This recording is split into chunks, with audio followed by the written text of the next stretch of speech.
Welcome back to the last lecture of Lesson 4.4, and this is about differentials and approximation using differentials. So this is an idea that you first saw in Calc 1, where you looked at the equation of a function, like our blue curve here, and then the tangent line, which is our red curve here, and you learned a few different terminology things. For example, the actual change in x, dx, from our gold point to our new point, so from this x value to the x values that correspond to our red and our blue points here, we call that dx.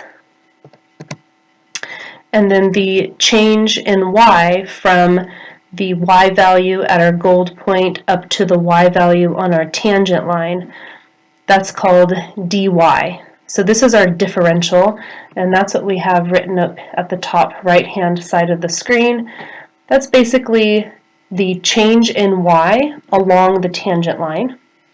The actual change in y is measured to the true function, and we use delta notation for that.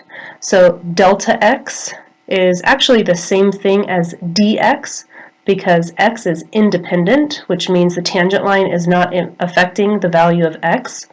So dx and delta x, those guys, they're actually equal to each other. However, dy and delta y are not the same thing. So delta y is the actual change in y on the function. Dy is the linear change, using that linear approximation.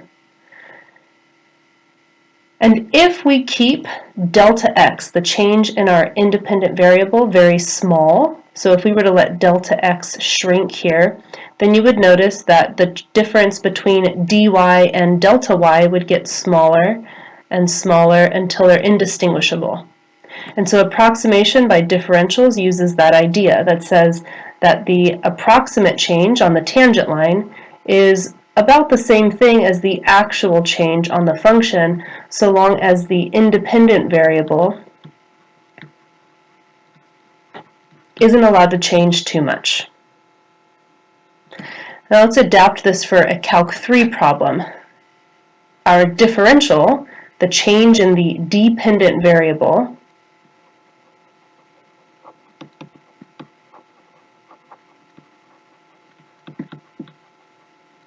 that's given by essentially the partial derivative in each direction.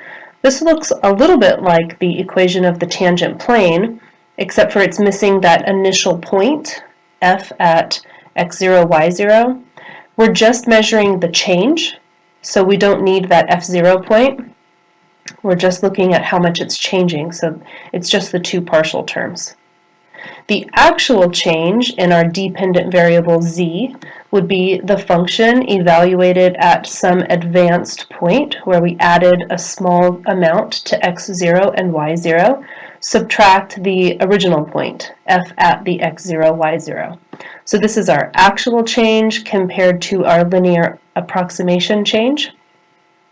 And again, if we keep the change in our independent variables, in this case x and y are both independent, if we keep that change very small, then our differential is almost identical to our approximate value. And so this is how we are allowed to do approximations by differentials. If we're looking at a function like f of xy equals 3x squared minus 2xy plus y squared, we can find the differential dz,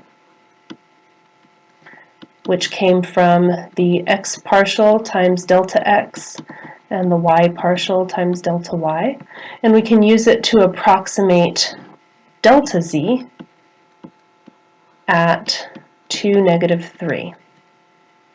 Now in this problem we are given delta x and given delta y. That's not always the case, but just for an exercise, that's how we're going to do it here. So let's start off by first finding dz. In order to calculate dz, we need each of our first partials evaluated at the point 2, -3, and then we'll plug in the delta x and the delta y that we're given.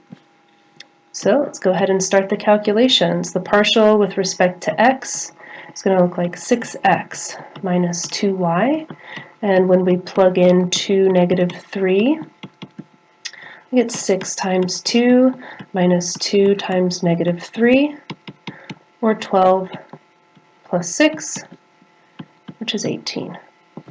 We also need the partial with respect to y. That would look like -2x plus 2y. Evaluate that at the point 2, -3. We get -2 times 2 plus 2 times -3, or -4 minus 6, which is -10.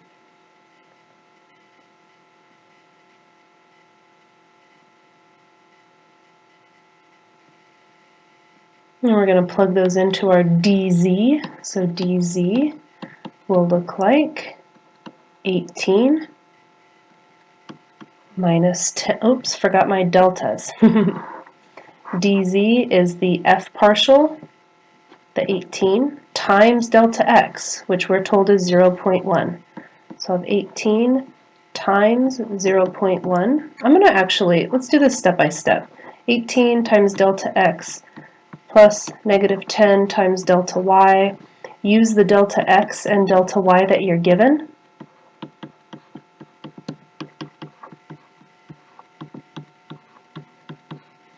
And type that into your calculator. You should get something like 2.3. So this is the differential, which is approximately equal to delta z.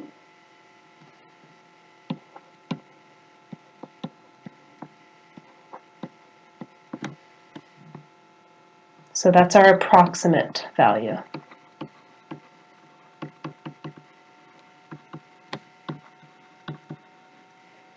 Then it asks us, what is the exact value of delta z?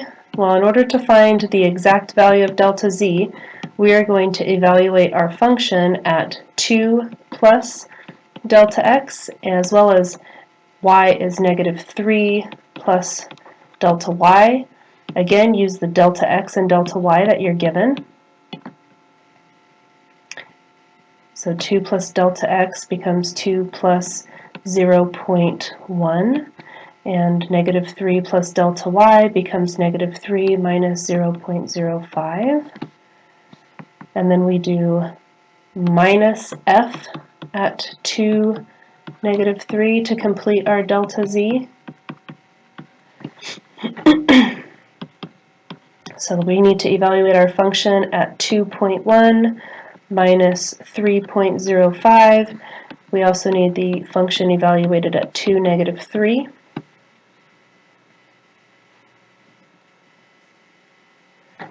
Plug each of those into the function definition, simplify it out using a calculator or however you prefer, and you'll get something like 2.3425.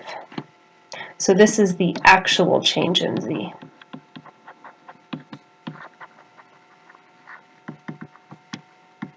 The dependent variable. And if we compare that to the approximate that we got using the differential, we see that they are pretty darn close. And that's it for differentials. So approximation by differential, we can use the definitions and say as long as the change in x and changes y is small enough, the approximate and actual change should be close. That wraps it up for the last part of section 4.4. So the next video will be on a new section, the chain rule. So have fun doing your practice problems, and hope you're all staying home, staying safe, washing your hands. Don't forget to check into office hours if you ever want help or just want to chat about how things are going. Also, I'd love to hear feedback about how this online environment is treating you. It's definitely difficult for all of us, for you, for me, all of the above. So anything that I can do to make things more smooth, I'd love to know about it to see if I can make it happen for you. All right, guys, have a great weekend.